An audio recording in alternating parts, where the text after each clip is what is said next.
Welcome to When They Popped. Let's rewind to a simpler time together and dive deep into the music, movement, and mania behind our favorite Y2K celebrities and trends. Hosted by Kelsey and Mary, it's time for another episode of When They Popped. Hello, and welcome to When They Popped. I'm Kelsey. And I'm Mary. Mary, there's some breaking news happening in the Y2K circles right now, including this new Aaron Carter documentary that just dropped.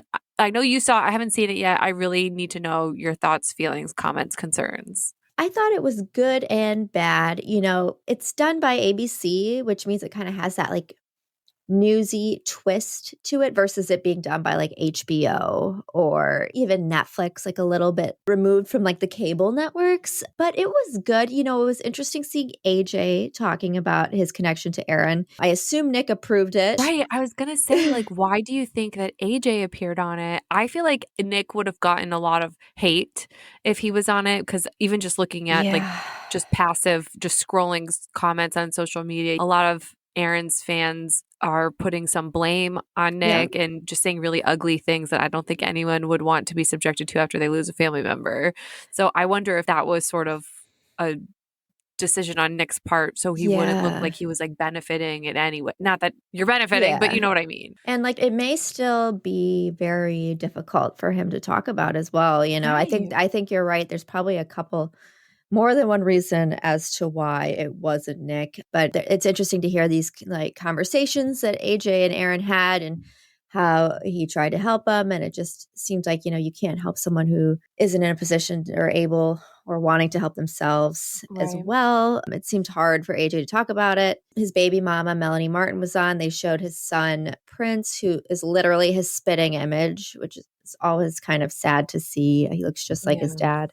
But I would watch it if you're into that. You know, it's worth checking out. It's like an hour. It's one episode. Oh, easy breezy. Yeah, well, easy not breezy. easy. It's a heavy subject matter. Bring the tissues. Well, thank you for giving us that breaking update, Mare.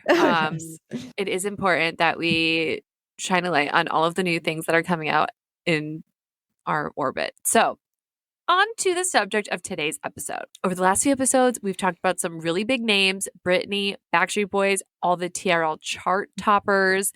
And today, we want to shine a light on some of the people that you may have forgotten about so that we can celebrate their contributions to Y2K pop culture. These are the people that we feel are criminally underrated.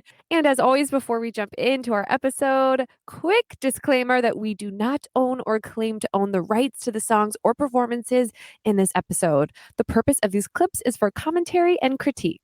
So Mary and I both looked deep inside our Y2K psyches to pick the people who we felt like should be better known for this era. Who else do we feel like deserves a piece of this Y2K pie? Let's get into it. I'm obsessed with the person that you picked to dive into, Mary, so please educate the people around this pillar of Y2K culture. Well, okay. I don't know about you, Kels, but ever since we started our podcast, aka our PP, aka our passion project, I am no longer feeling a little bit stuck and or wondering if there's gotta be more to life. I'm hoping my hints are not too subtle, but I wanted to kick this criminally underrated discussion off with none other than Stacie Orrico.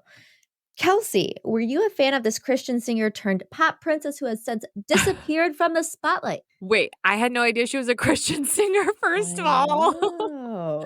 But +1 on the pop princess, her music video, There's Gotta Be More to Life, like changed my brain chemistry. She's playing all these different characters who are on these different life paths. And it's basically like Everything Everywhere All at Once. I think they ripped off this music video for that movie idea. Some characters she plays are like a single mother. Another's a marathon runner. There's a bank robber in there. There's a waitress at a diner. But my favorite part of this music video was when she plays the model at a fashion shoot. The makeup, oh my God. I wanted to be a singer just so I could be in music videos like this one and play all these different characters and dress up. It was really a unique video, I think. And I honestly think that song has Christian undertones. Like, if you think about the Really? lyrics, there's like, it was mainstream radio at that time, but like that song could hit Oh my on God, you're Christian so radio as right. well. There's got to be more to life than chasing every temporary high. You need like a Yeah. higher love. Yes. I don't know. That's just my interpretation.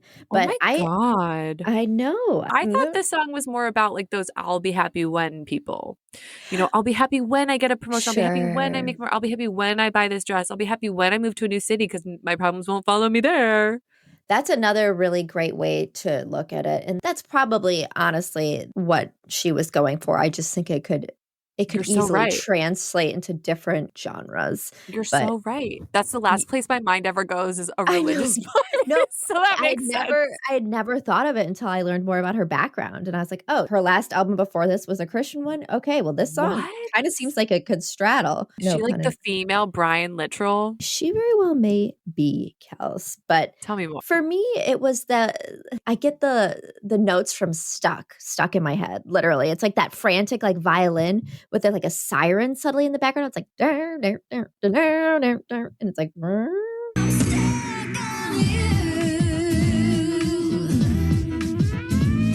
do you know what I'm talking about? Or am I losing my mind? Stuck on you. I totally forgot that this song existed until I like brushed up on my Stacie Orrico before we jumped on. That was a great song. That kind of was her first single on mainstream radio. It's what caught my attention. And hearing her vocals on that and some of her other music, she's talented. And I became a fan. I always thought a lot of her lyrics were super relatable. Like, we were only 12 when the self-titled debut was released in 2003. But I was like living for these breakup angsty anthems that she was cranking out. And I knew a lot of you were too. And not just breakup or angsty, but like questioning things like, who am I? What do I need? Right. Where am I going next? I just thought she was a relatable queen. And when you're a tween, those are the questions that like you kind of ask. Like, everything feels so big. Everything feels so dramatic. When you're sad, you're so sad. And when you're happy, you're so happy. Man, puberty is so rough. I would never want to go through that again. Well, thankfully, we will not need to. So don't you worry. Don't worry. We get menopause to look forward. Oh, yeah. It'll probably be worse. Let's get into a little background on Stacie. Let me drop some more fun facts on you. As I mentioned, her roots are in Christian music. Her father worked as a missionary and brought the family along with him to the Ukraine and other impoverished countries all over the world. She has said in interviews that even before finding fame, her life was never normal. She was not a normal kid. She didn't have a normal childhood. And so she was kind of used to that in a sense. So how did she get her big break? At 13 years old, she attended a Christian music festival, Praise in the Rockies, and it was in, at that time, her home state of Colorado. Stacie inadvertently, I guess, entered this high-stakes talent competition. She didn't realize like what was at stake or who she was competing against, and she ended up winning, and a record executive was on hand and approached her for a record deal. And Isn't that always what happens, like when you don't have any pressure on you? Yeah, that's a really good point. So she signed with them, and prior to her first mainstream album coming out, she actually toured with Destiny's Child on their Survivor tour in the United States. That's kind of a big deal. That's a huge fucking deal. Performing for Beyonce? Are you kidding me? I know. I have a question, Mary. I feel like you would know this. And I could Google it, but I won't. How do artists decide who opens for them? Like, is it all on the record label to pick who opens? Because remember, Destiny's Child opened for Backstreet Boys. So in a way, could we say Backstreet Boys picked Destiny's Child and then Destiny's Child picked Stacie? So we have 7 degrees of separation. And Destiny's Child opened for Britney Spears as well. Right. So like, do they get to pick, or is it just like sort of a matchmaker thing from the record label? I would say they have very minimal to little say, except like, for example, with Aaron. The opposite. Well, like, but I think there's instances like Aaron opening for the Backstreet Boys. I feel like that's like, I'm sure Nick had it makes sense. It's gimmicky almost. Yeah. But I think they're controlled machines. I don't know the answer to that though. So if anyone knows, please tell us. I would like to think that Beyonce picked her. Hand-selected Stacie. Let's go with that. Beyonce was like a Christian girl growing up. Maybe they had some like connection. I mean, Destiny's Child, don't they have Christmas albums? Oh yeah, I think so. Beyonce is very religious. We're going to get into them. You mean we're going to cover Destiny's Child? Yes. We are definitely going to do a deep dive on Destiny's Child. It's been way overdue. We freaking love them. It's in the works. Don't you worry. But So she signed with this Christian record label, Forefront, and released 2 albums with them. First one was called Genuine, that came out in 2000. She was 14 years old when she recorded that, and it sold over 13,000 copies in the first week, which is the highest ever for a Christian female artist. And the single from the album was number 1 on the Christian charts for 10 consecutive weeks, which is pretty significant. It was gold certified. They didn't really give her much press, so it was very like word of mouth alone. So she did pretty well just with that. And then she also had a Christmas album come out in 2001. I personally had never heard and still have not heard any of her Christian music or her Christmas album. But again, the girl has beautiful vocals, and I'm not surprised that she did so well. Sometimes I don't drive anymore because I live in a city, but when I used to drive and I would just be like, channel surfing, you put like the scan feature on. Yeah. Sometimes I'd be vibing with the Christian rock station before I knew that it was Christian rock, and then it would say something like really overtly religious. I'd be like, wait, what is this? Yes, same. They have like really good beats and stuff. I've heard similar, and I'm like, what is this? Right? And it's like, no, sometimes I'm like, wow, this is good. So I'm sure if I was scanning the radio at that time, I would have stopped on Stacie. Same. So when Stacie was 17, this is when she came into our orbit. That's when we got technically her 3rd album, her self-titled Stacie Orrico, and that was released in 2003. And there was an attempt here to target a more mainstream audience, and that she did. Stacie Orrico sold over 500,000 copies in the United States. It was certified gold and has sold an estimate 3.4 million copies worldwide. The album charted on the US Billboard 200, and the first single from the album was Stuck. I hate you, but I love you. I can't stop thinking of you. It's true, I'm stuck on you. Which became a worldwide hit, and it reached top 5 in a lot of different country charts. You may remember this song was featured in the Disney Channel original movie Stuck in the Suburbs. In an interview, Stacie spoke about the inspiration for Stuck, and it really struck a chord because I think a lot of us have been there at one point or another at some point in our life. She said, and I quote, "Stuck I wrote with a guy named Kevin Kadish, and we were just talking about what 17-year-old girls or 15-year-old girls or whatever are dealing with in their relationships. And Kevin said to me, Stacie, when girls are dealing in a hard relationship, where do you think it comes from? Why do you think it's hard? Why do you think they feel hurt? Why do you think they make bad decisions?" And I just said, I think that a lot of young girls end up in relationships where they're not being treated very well, and they haven't had a healthy relationship in their life to look to know how they're supposed to do it. They don't know exactly how they are supposed to be treated or how they are supposed to do it to make it all work out right and to feel good in a relationship. And they end up on this emotional roller coaster. It's like on one side, I know this relationship isn't good for me. I know it's not healthy. I know I need something more. But on the other hand, I don't know what I'm going to do if I don't have him in my life. And I'm afraid of being lonely and losing security. And I'm afraid of, as sad as it is, just not having a boyfriend. Because that does something to my self-esteem. And sometimes you end up feeling really extreme emotions in that situation. I will end the quote there.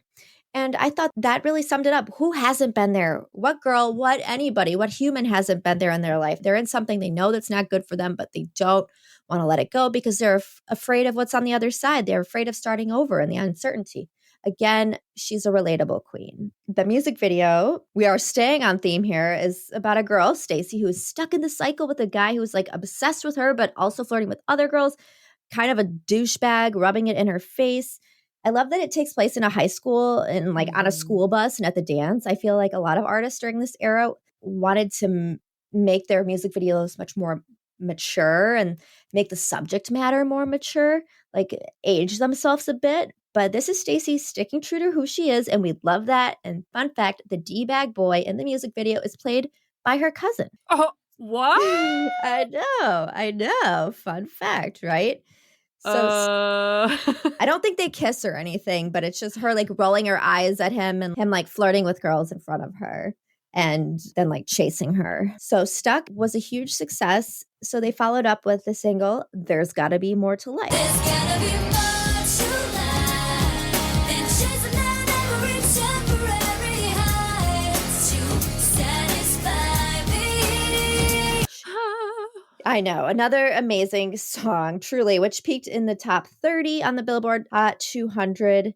And as Kelsey kind of laid out for us earlier, Stacie's playing all these different women throughout the video. They're all kind of going through something, questioning, like, there's got to be more to life, right? Like, in whatever job they have or whatever they're going through, they're kind of searching for something more. I think it's a great music video and like very mature for someone her age. Again, she's like not trying to be sexy. She's like trying to get a point and a message across. And she's obviously beautiful. Like it's not like she isn't sexy just as she is, but I think there's a lot deeper meaning to this video and I appreciate it. More to Life wasn't as popular in the United States as Stuck was, which I was a little surprised about because I feel like I heard it all the time. So here's our big question. Kelsey, if you had to pick between Stuck or More to Life to listen on repeat for the next 10 years, which would you pick and why? Okay, Sophie's choice. I'm also pretty sure Stuck was in my AIM profile for a few months, which was like a really long time for me because I was one of those people who like to switch it up like weekly. But I think More to Life has my heart because that key change with the chorus. The final one. Oh my God. Sweet Reward.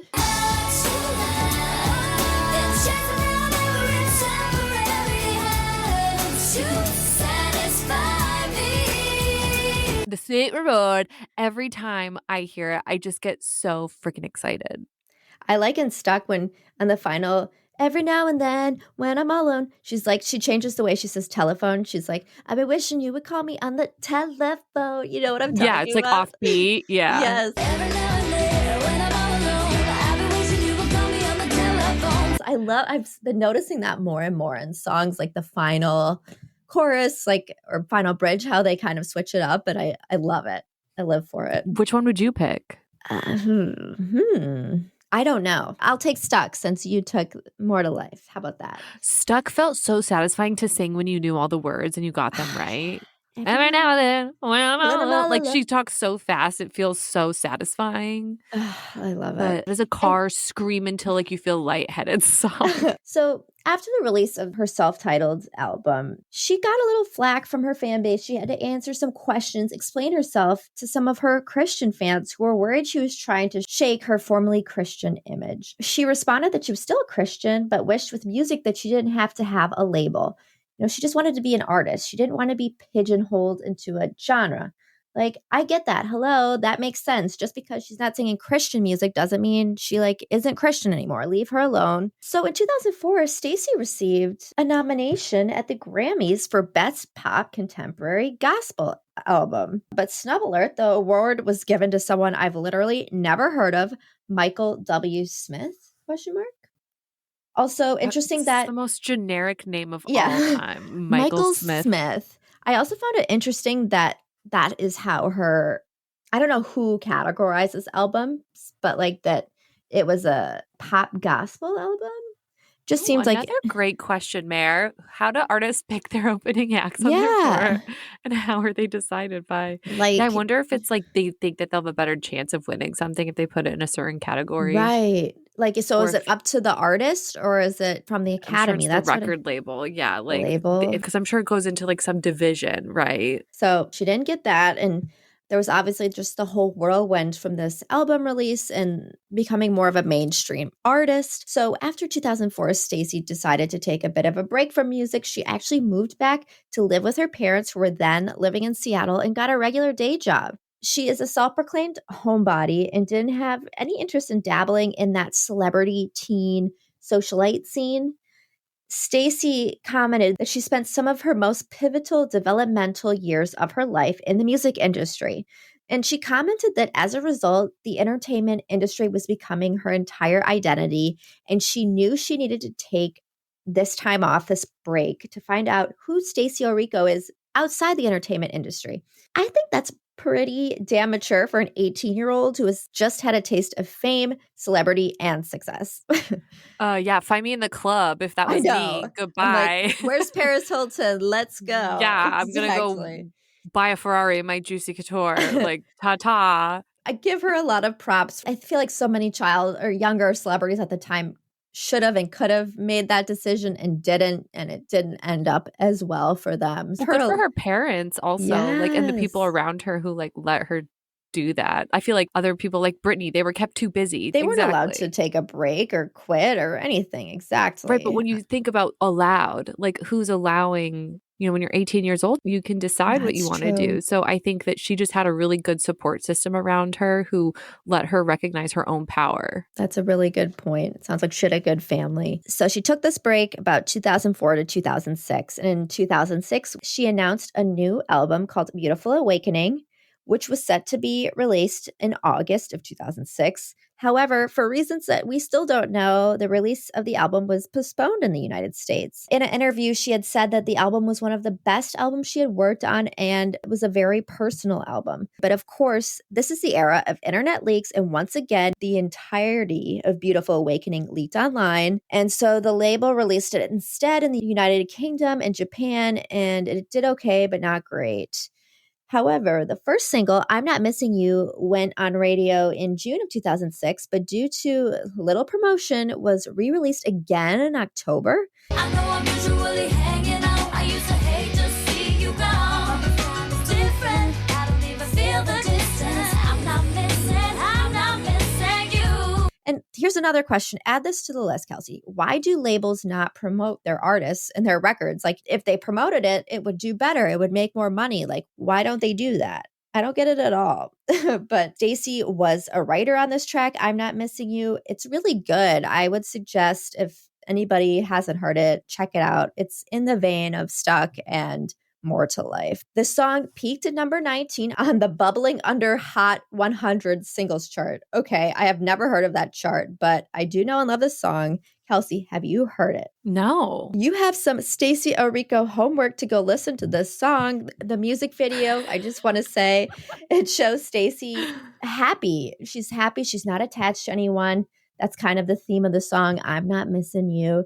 And fun fact, she provided and put together her own wardrobe for this video. Like, God, the more I learn about her, the more I love this girl. I feel like Yeah, we could be what? friends. Like, hello. I want to be her number one fan now. I need to go listen to all her songs. I know. So it's 2007 now, and we still haven't gotten Beautiful Awakening. It was postponed once again in the United States. I can only imagine how frustrating that must have been.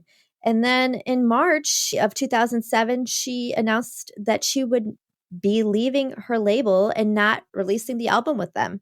And so then her tour dates were canceled and she just kind of disappeared. However, in March in 2007, we get a plot twist, and it was confirmed that she traveled to South Africa as a volunteer to help children with HIV and AIDS. I just can't keep up with this girl. I have a feeling she caught that philanthropic bug from her dad, and wow, do we respect a humble and charitable queen.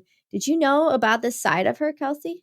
No, I'm not surprised though. I feel like being the daughter of, what did you say he was? He was a missionary. It sounds like she's used to going into new places and trying to teach people about things. So that's amazing. She continues to impress. So we don't really know what she's been up to from 2008 to 2012. It's a bit spotty in the Stacie Orrico timeline. We do know in 2008, she performed at a few international festivals. She wrote a song for American Idol winner Fantasia in 2009, but it didn't make the album final cut. She also appeared on a song with The Fray on their 2012 album Scars and Stories, in which they all performed a cover of the Fugees' Ready or Not. I feel like her voice could sound really pretty on that song. But this era was definitely plagued with these rumors that she had left the music business for good, but a few of her friends in the industry continued to come forward and confirm that she was still, writing music, just doing it on her own time, her own way, etc. In 2013, we got a YouTube video from Stacie in which she announced plans to return to the studio. She revealed that she had been studying women's literature and acting at NYU from 2011 to 2013. Okay, you go, girl. And she also announced that she was working on an R&B album that was supposed to be released in 2014. And as of 2023, it has still not been released, unfortunately. Personally, we know that she married actor Isaiah Johnson in July 2016. And as of 2022, her and the Hubs have a son and daughter together, which is adorable. And then in May of 2020, we know Stacie is a philanthropic queen. It's literally in her blood. And she was one of the founders of a group called the Nile Project, which is a modern day artist salon focused on providing women a place for collaborative feminine ways of healing and creating. It's a virtual community designed to connect you to your essential creative self. I was on their website. I was looking through it. Apparently, they offer like classes and trainings and seminars and like a safe space. It's her and a few other women. What? I don't really understand, but I just think it's I think it's good. So no, it seemed very like almost like hippie kind of like be your true artist like but Okay. and this was kind of cool. I think this was during COVID, but in July of 2020, Stacie and Tori Kelly did an Instagram live together and they did a duet of There's Gotta Be More to Life. I think at fans' urgings that their voices would go really nice together. It finally happened. And I found it on YouTube and their voices sound beautiful together. Perfect for that song. Oh my goodness. I got to look it up. But that's all we really know about Stacie right now. But it seems like a happy ending, but not an ending, just where everything's going well. My only request is she put out some more bops, please. Release all this stuff that hasn't come out yet. This is a nostalgic time and we will eat it all up, I swear. She seems like an old soul and a true artist, interested in the music and her craft, not being a celebrity. And I completely admire and respect that. Definitely criminally underrated. Yes. Who do you have for us, Kels? I picked Aly and AJ. Ooh. I feel like they are having like a bit of a resurgence right now, but the reason why I believe that they're criminally underrated is because I just saw them in concert, first of all, and they were so good. I felt a little old because they re-recorded some of their songs recently, like Potential Breakup Song with explicit lyrics. And I was so used to like the Disney-fied PG version. I was like, let me repeat that. I want my stuff back. Let me repeat that. I want my stuff back. While everybody else was yelling, I want my shit back. Let me repeat that. I want my shit back. And I was like, oh my God, I'm so old and out of the loop. I didn't know they did that. Oh yeah, they did. They have like Taylor's version. They came out with Aly and AJ's version of some of these songs that were big on Disney where they weren't allowed to swear in them. So they're sort of like taking their power back, putting their new Aly and AJ spin on some of their old stuff.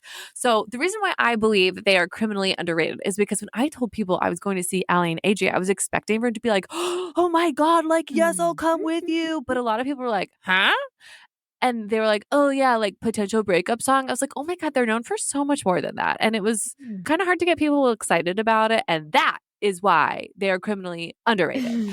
But the good news is that my sweet, sweet husband took me.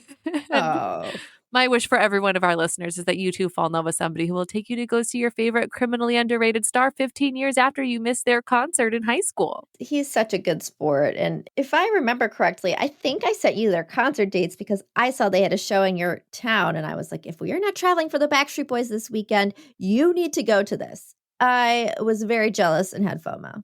Yeah, because you're a true friend, Mary. You're a true Y2K head. Like, you're the only person who would get excited. Like some of my friends were like, yeah, if you can't find anyone else to go with. I was like, oh my God, Aly and AJ deserve like big pit energy. Yes. Like, this is not the big pit energy I was looking for, but we brought it. So I especially love that they had a resurgence during COVID with all of the Potential Breakup Song TikToks. Remember like when the moms did it and it went everywhere. By the way, I found in my research that this song was apparently inspired by Joe Jonas. Did you know that? No, I did not. Apparently, AJ dated Joe Jonas and it was written about him. He's inspired like so many love songs. Yes. Like it's kind of iconic. Like Aly and AJ, Taylor Swift, probably also Demi Lovato, because who could forget that ill-fated Camp Rock tour when they broke up midway through? I swear to God, there's a viral clip on TikTok right now of Joe and Demi performing Wouldn't Change a Thing during that breakup. And they both look so mad and won't even acknowledge each other. And they won't even look at each other. Yes. Yeah. And they're singing this like love song and they're like scowling at the ground. I was dying. They're literally avoiding eye contact. They will not make eye contact. It's a contract and business is business. Anyways, back to Aly and AJ. So I believe that they had all of the makings to be the next Hillary and Haley Duff.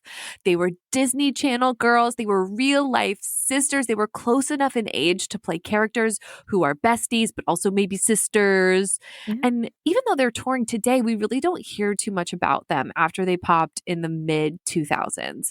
Back in the day, I loved them so much, but I never knew too much about their backstory except that Aly was on Phil of the Future, which, by the way, it only had 2 seasons. Whoa, I would have lost a lot of money on that. Right? I think that Lizzie McGuire was the same way. It's just they were really long seasons, I'm pretty sure. Okay. But like I was aged out of watching Disney Channel by the time Phil of the Future came around, so I wasn't super familiar with it. But I loved the music that Aly and AJ pumped out together. I think you watched Phil of the Future, right? I can't remember if you'd seen it or not, but I know we talked about Phil in our Disney Channel original movie episode. Yes, I had a big crush on him, so of course I watched. Same. Wicked crush. Wicked crush on Phil. So naturally I was jealous of Aly, who played his best friend because she got to hang out with him all the time. So naturally I wanted to be her. Naturally she was a blonde and had a natural beauty mark.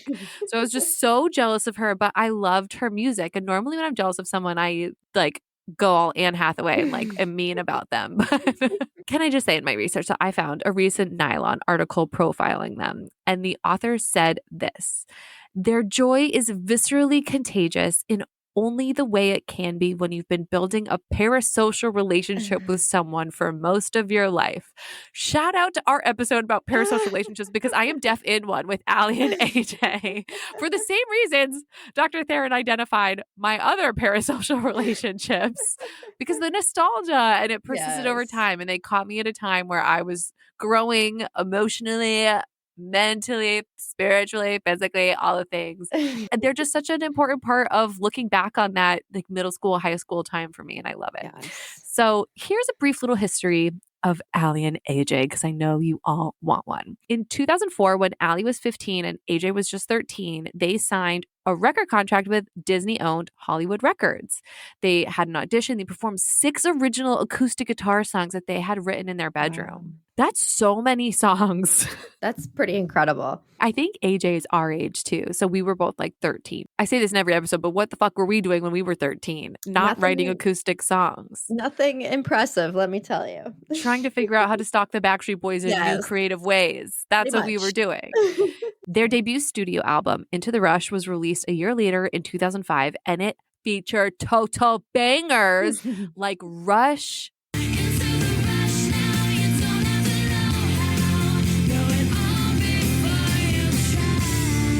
and some really fun covers, including Walking on Sunshine.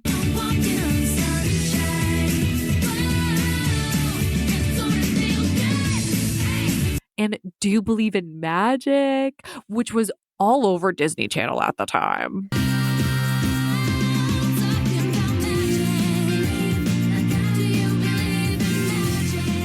Another 2 songs that my mom had to humble me and break it to me that they were covers. Walking on Sunshine and Do You Believe in Magic. I had no idea. I remember Do You Believe in Magic because there was another show that was on ABC Family around the time, and that was like the intro song. I can't remember what it was. But yeah, Walking on Sunshine, did not know. Could have fooled me, and you did. Yeah. Some of you guys may remember the song No One, which was featured in the Disney feature film Ice Princess.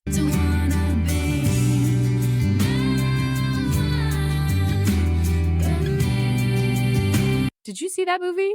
Oh, of course. Who didn't? A great I didn't. movie. You didn't? No. You still haven't seen it?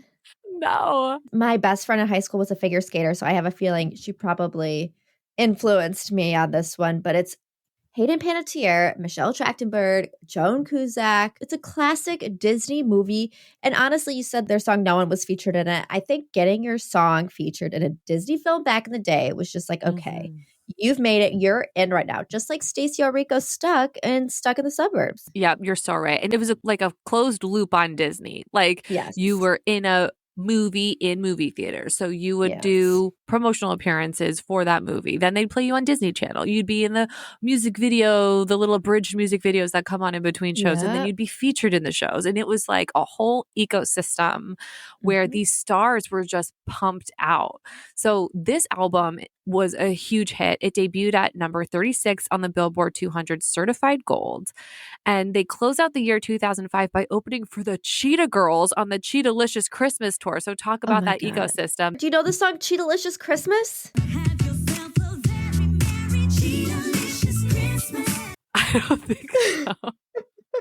I love that song. I totally forgot about it. Sorry, I had a moment. That's what this is for. That's I didn't also mean to cut you criminally off. underrated. Oh my God. Look up Cheetah-licious Christmas, everybody. It's a bop. We'll do a criminally Christmas underrated seasonal episode. Yes. Then that'll be number 1 on Mary's list. So in summer of 2006, Into the Rush was re-released with 3 new songs, including Chemicals React,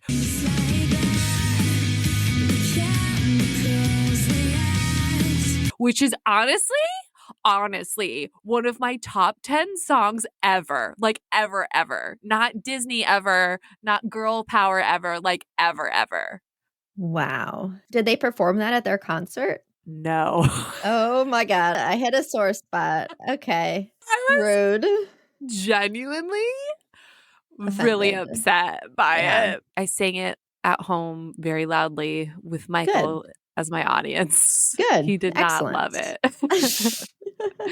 So that was a huge year for Aly and AJ. They were on the up and up. They starred as the leads in Cowbells on Disney. Did you ever see that one? I was kind I of don't think aged I out and not really did. watching Disney Channel by this time. I can kind of picture the Posters. yes, but I don't think I saw it. I think we all knew like the concept of it. They played Mhm. sisters in it. But again, just to show that Disney is really putting their full support behind them. Then they released this new album called Acoustic Hearts of Winter, which is a Christmas album. And I gotta Ooh. say, I don't love that. Oh, title. so that will not be on your list of criminally Not underrated iconic. Christmas. I mean, the music is really good, but we needed to workshop that title a little more, I think. Okay. So after Cowbells, after this Christmas album, they're hot shit. They're everywhere, right? So their careers popping, and the higher ups at Disney had them in mind for what would become a very influential TV show, Hannah Montana.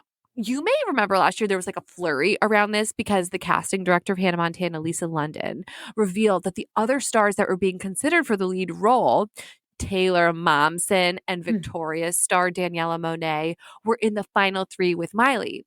Well, Miss AJ saw this all over the internet and she was like, girl, hold my purse, because she dropped that Hannah Montana was originally offered to Aly, and the role of Hannah's best friend, Lily, was offered to AJ. I can't even imagine Hannah Montana with anybody else other than Miley, and it's all I can think about ever since I saw this TikTok. I agree. And I also think it being like a family business, family show with Miley and Billy Ray helped the show and its success a bit because he obviously appealed to older people, our parents. I remember my mom watching him on that because she knew who he was. Like, it just made it more really? enjoyable. Yeah, the whole family could pick someone out in that and recognize them. So not that I don't think Aly and AJ would have knocked it out of the park. It just, I think Hannah Right. Montana ended up the way it was supposed to. That's so funny because I always thought that Hannah Montana did way more for Billy Ray Cyrus than Billy Ray Cyrus did for Hannah Montana. Well, he brought my mom into it. I like that Yeah. perspective of it because I was always like, Billy, what are you doing here? But It did You're revamp so him right. too. right, brought him to new audiences, obviously brought her up. And then they got Dolly Parton on all these episodes because that's her godmother in real life. You know, all of these amazing real world connections that came to be on the show that Disney is so good at harnessing. So this was just like earth shattering to me because even though I was way too old to be watching Hannah Montana, I was obsessed with it. Like I thought it was the best show ever. So Aly appeared on this podcast called Between Cut and Action, and she shared more about her decision process. Because, you know, if you're offering me the role of Hannah Montana, it's going to be a hard decision for me to say no. But she said, end quote, I remember being so sure about saying no. I was just like, I don't want to do this. I don't want to do a show about singing. I don't want to do a show where I play 2 people. I'm a solo artist, but in my real life, I'm actually a duo with my sister. I think this is going to be insanely confusing for people, end quote. And that makes so much sense to me because looking at Miley's trajectory, the way that the show became so ingrained to her public persona. I mean, they even renamed the character, which was originally Chloe Stewart, to Miley Stewart so that it is confusing for young fans who may have already had a hard time separating the artist from the art in the first place. AKA me. Yeah, all of us. Like Miley Stewart versus Miley Cyrus. Like, Yeah. Are you kidding me? And her dad being Billy Ray and her dad being Billy Ray in the show. And Aly said that another factor playing into her decision to reject the role was straight up that she was too old and she just didn't want to be a Disney adult. She said, quote, I was like 16 and a half. Side note, I love the and a half because 16 versus almost 17 that's like a world of difference. Yes, it is true. So she's 16 and a half and she was like, I was growing out of Disney. And so I think I had just started mentally shifting out of the channel, end quote, which again, totally appropriate. Yeah, that doesn't surprise me. I understand why so many of these younger actors want to kind of break from the Disney Channel chains and assert their identity in adulthood. I get it too. I just can't help but wonder, like, what if they did it? Like, you know, those Miley transition sounds, yeah. Like, imagine if it was Aly and AJ's voices instead. It would be so confusing, like, to be like, oh no, that's not me. It's me and my sister. And right. So now the year is 2007 and they come out with their third studio album, Insomniatic. Okay, this is the album that I know every single word to. Like, whoa.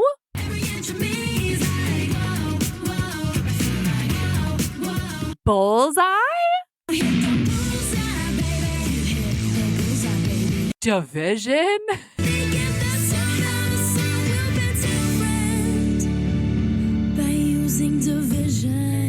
Closure?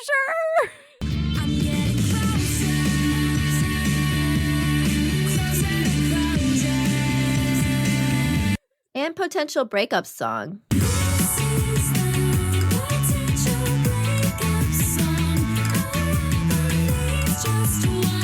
That one wasn't even the best one though, Mary. It doesn't even like that doesn't even. It's a good one. It is the album where we got potential breakup song, which by the way, it was named one of the top 10 best songs of 2007 by Time Magazine.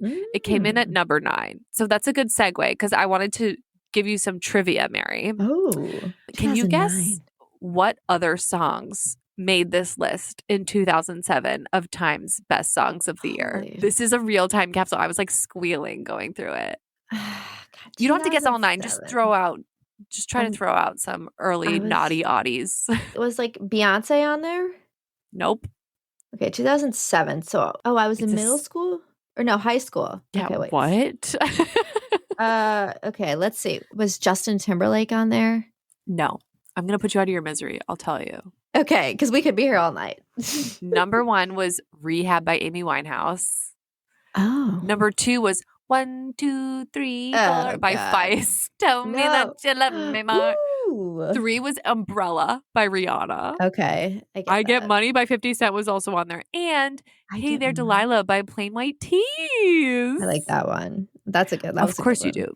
Because my niece's name is Delilah. So I think about this song 1,000 times a day, which is approximately the amount of times I think about how cute my baby niece is. And I wonder how a nosy can be so small. Oh. There are some pretty serious earworms on this top 10 songs of 2007 by Time Magazine. So for them to be holding their own is amazing. And this is definitely when they popped. The album peaked at number 15 on the Billboard 200. It sold over 39,000 copies in its first week. It became Aly and AJ's highest debut to date. Wow. They're like on top of the world and bringing things full friggin' circle here. For 2 weeks, they were the opening act for Miley Cyrus's Best of Both Worlds tour. Wow. Of note, I feel like I talk about this a lot because I just think it's very interesting to see how media and we as pop culture enthusiasts look back on these child stars. So Aly and AJ said in a recent interview that even though they were huge stars at a young age, it really didn't feel like they were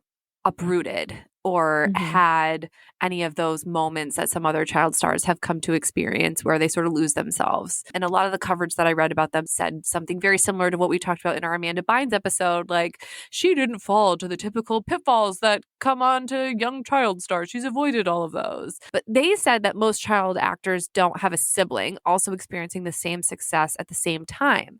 So Aly attributes a lot of them sort of keeping their heads on straight to each other and maintaining that normalcy. Let me tell you something. Nothing brings you back down to life than a sister. You would Especially an know. older sister. Yes. There were no egos in our household. So 2008 is where things seem to go off the rails a little bit. Up until this point, they've been climbing. So in early 2008, they're working on their 4th studio album under Hollywood Records, again, Disney owned. It's due to be released in 2009. But they really wanted to distance themselves from their Disney-like image. They're really on the tail end of that Disneyland ride. So they changed their band name to 78 Violet in 2009. If you're scratching your head, you should be, because this is where everything seemed to come to a screeching halt. Like branding 101, like don't change Don't do your it. name unless you're drastically changing yourself. So the album that they had been working on and another album were shelved. AJ described it as, quote, a bit of an identity crisis. They essentially went silent for a full decade, but they continued to act. You know, they had a few singles here and there. They had some TV appearances. In 2013, they signed to Red Light Management and they released a new single called Hot House. And they performed live for the first time in 5 years at the Roxy Theater in LA. They had all this momentum behind them. They're finally back, baby. They announced that they would be releasing an EP in 2014, but crickets, it never came. Rip to us. That's just like Stacie. All these things, it's coming, and then it never comes. It never comes. But after having so much success, it was like cutting the cord with Disney seemed to really put a stop to a lot of that momentum that they had behind them. So in December 2015, they returned to music. They changed their name back to Aly AJ, thank God. And they came out with an EP 4 years later in 2019. So 2021 was the year they released their first album in 14 years. That's how old Aly was, like when they came out with their first album, like full circle. And the album was named A Touch of the Beat Gets You Up on Your Feet, Gets You Out and Then Into the Sun. It is it's a mouthful. What? You can, right. And everything's lowercase. So they're kind of like hippy dippy-ish, but I vibe with it. It's like Casey Musgraves meets Fleetwood Mackie type vibes, but like girly. Their sound now is definitely mature. It's not as pop punky as it used to be. A lot of harmonies. They're playing lots of their own instruments. So they performed at Lollapalooza in 2021, Austin City Limits in 2022, and they experienced this really scary moment when their tour bus was caught in a crossfire of a mass shooting in Sacramento. 6 people were killed and multiple others were wounded. They were not hurt, but they said that they found like shell casings in their trailer. And at their concert that I recently attended, there was this super emotional moment where they recalled this encounter and they asked everybody in the audience to take a pledge that promotes safe gun storage. And I just found it really moving. It sounds like they have just matured so much and they're using their platform now for good, for social change that they hope to see. They've been advocates for removing stigma around mental health, medication. They've shared their experiences with depression and anxiety. They've been vocally supportive of LGBTQA plus youth. And I really admire who they've grown into. I love that they're still out there and doing what they love and being a positive, influence. They say like, don't meet your heroes, but I feel like Aly and AJ would be great ones to me. So in a recent interview with Forbes, they were asked what advice would they give their younger selves? And I thought that their answers were super telling as to why perhaps they didn't reach the same level of success that other Disney stars with their talent and their magneticism did. Their advice to themselves was to not stop and to keep going and to keep building a touring career and keep putting out records.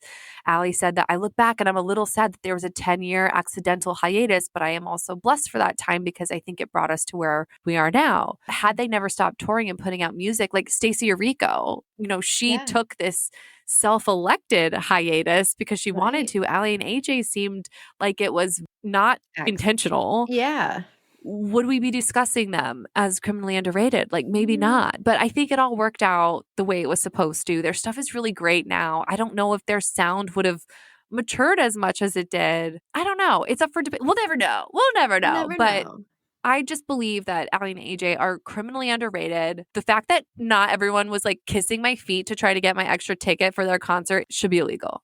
I agree. And it's just nice to hear that it sounds like they're doing well and they're putting out music their way, how they want to. They're not under this, what I hear to be like somewhat crushing Disney umbrella pressure. And if it took 10 years, if it took 20 years, it's great that it's happening for them now. It's great. And they have a new album out now. It's called With Love From. And again, it feels like this like California, like 70s vibe. It's good like Saturday morning music. Yeah, Like love when you just it. want to drink your coffee in like the morning sun. That's how I feel about it. So that's Aly and AJ. And there was one more group that we just felt like we had to touch on because they're sort of in the same vein as Aly and AJ. Our honorable mention for criminally underrated, the Veronicas.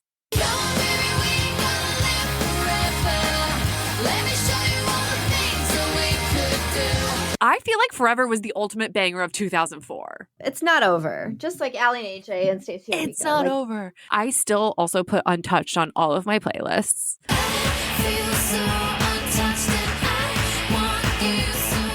So when I say the word the Veronicas, like aside from these two songs, like do you know anything else about them, Mary? No, I honestly immediately just think of Amanda Bynes and she's the man like trying to change between boy and girl costumes. That's like immediately where my head goes when I hear the Veronicas. Oh my God. So same. I literally knew nothing about them. So I did a little Google and did not realize that neither of them is named Veronica and that they are identical twin sisters. I Ooh. literally just thought that they were best friends who were each named Veronica who kind of looked alike. Oh my God. I thought they were sisters. I had no idea what I thought their names were, but I did not think twins. Well, you know what their names are now. Lisa and Jessica. Like gun to my head, I'd have no idea what their names are. So now that we've established their literal names, here is a little bit about the Veronicas, the group.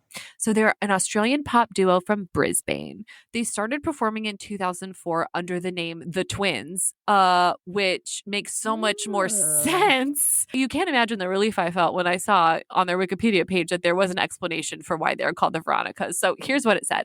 According to Jess, twin number one, the name is something we thought about for a short time, and we wanted it to be a girl's name, but we didn't want it to be the Jesses. We were very conscious of not wanting to make it a twin thing because we don't think that's really cool. Hello? Has Australia ever heard of Mary Kate and Ashley? Like, didn't they go down undercover and Our Lips Are Sealed? Or like The Parent Trap. Yeah, Hallie and Aly, iconic behavior, whatever. Anyways, back to the quote. They said, we didn't want it to be called the Lisas either, said Lisa. So one day we saw the movie Heathers, and there's a line where Christian Slater asks, are you a Heather? And Winona Ryder's character, Veronica, answers, no, I'm a Veronica. And so we went with that because she was kind of this cool, unique chick with an attitude, which, okay, I get. Who doesn't want to be Winona Ryder in Heathers? I get it. That's so funny. And once they picked that name for their little duo, some alarm bells went off because Archie Comics, has this character, Veronica Lodge. If you ever watched Riverdale, Riverdale, you know exactly what I'm talking about. And when Archie Comics heard of this group, they sued them for trademark infringement in relation to the popular character Veronica Lodge. And she's known as this, female character with an attitude and just kind of like the vibe that the Veronicas were going for. And in an attempt to stop the girls from using the name, Archie Comics asked Warner Music Group, their label, to hand over all publicity rights and to pay them $200 million in damages, which is insane. And of course, a settlement was reached, and it included this kind of cool cross-promotional deal between Archie Comics and the Veronicas. And part of it was that the girls appeared in the issue of Archie Comics. It featured the girls in a feature story. And they meet the lodges, they perform in Riverdale, and they spend a day there. And then it also included a card with a code allowing a free download of their single, Forever. Stronger together, Yeah. Also, that's so fucked up that they can think that they own the name Veronica. Yeah, like just because two brunette girls want to call themselves the Veronicas doesn't mean it's ripping off Riverdale. Like, come on. Or also, Archie Comics. Right. So weird. But I'm glad that they all worked it out. So other highlights, 2006, I think this is when they popped off. Their debut single, Forever, was featured, as you mentioned. She's the man. Maybe this is why I love them so much. And in sticking with our theme throughout this podcast, it's worth noting that Forever is actually produced by none other, the one and only Max Martin. I can never get over this, like how far his reach is. And I'm sure you all by now can recognize his signature sound in that song. Here we are, so what you gonna do? He didn't do Untouched. Nope. There's this one part where it goes, right. I go, ooh, ooh, you go, ah, ah, la, la, la, la, la, la, la, la.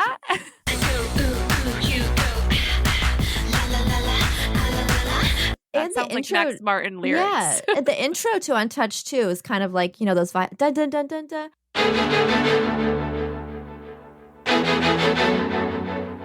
I think they had a lot of success in Sweden, and they may have worked with a different Swedish producer for that, but not Max. You're so right, Mary. Perfect segue, because their second album, called Hooking Up, dropped in 2007, and that is what had Untouched on it. And that was an international top 10 hit, especially in Sweden, where it topped the chart for 7 weeks.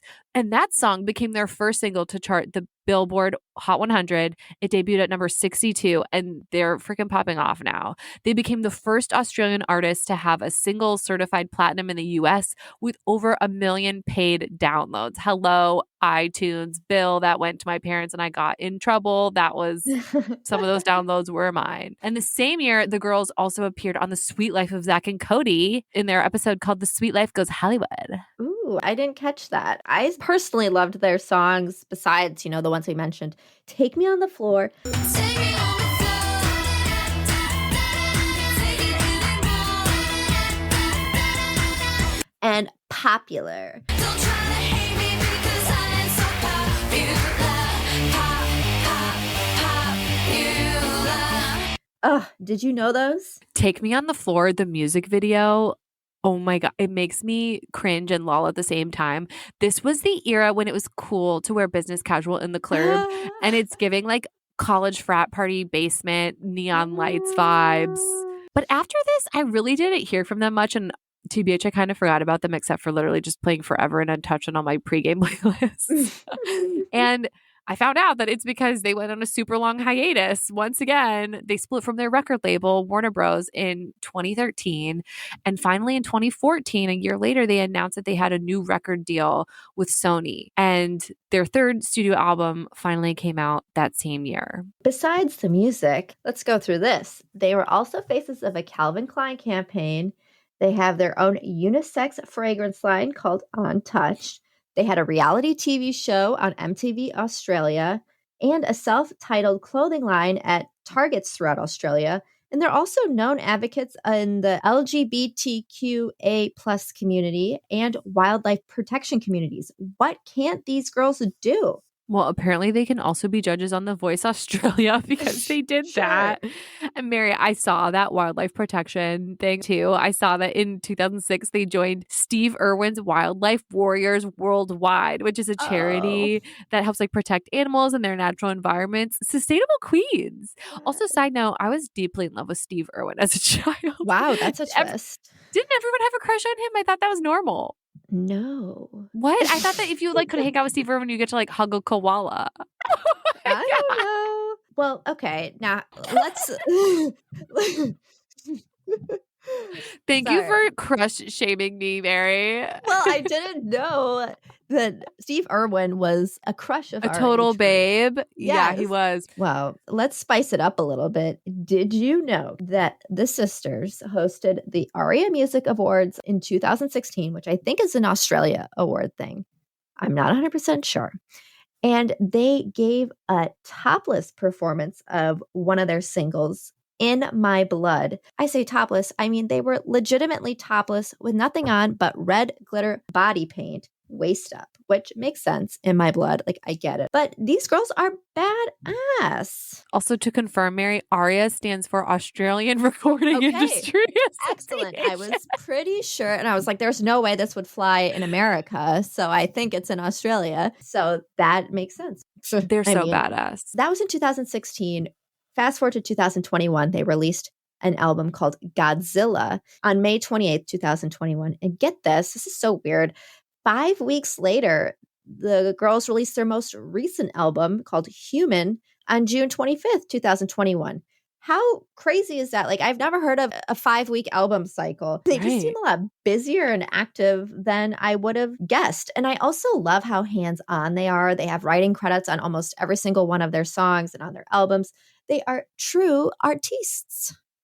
That's pretty amazing. I wonder, there's got to be something interesting about that. I wonder if I can find their reality show on Australian YouTube somewhere. Yes, if anyone knows where that lives and has the link, DM it to us. Yeah, we do pretty well in Australia, so they might have some more all information of our for Australian us. listeners, hello there. So that was today's episode, talking all things, all people criminally underrated. You know who's not criminally underrated? You, our listeners. And if you think that we are not criminally underrated, you can rate us 5 stars. Ooh, that Do you was like really, that one? I just came up with it. Kelsey is our just creative now. brain. Yes, I'm sitting in the incredible. floor of my closet. It's Wednesday night and it's past my bedtime. Me too.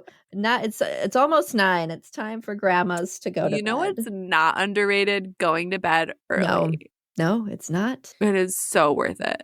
So anyways, thank you all so much for listening this week. We love you guys. Please follow us at When They Popped Pod on IG. Everybody, thank you so much for listening and for being amazing. And we will talk to you next week. Bye. Bye.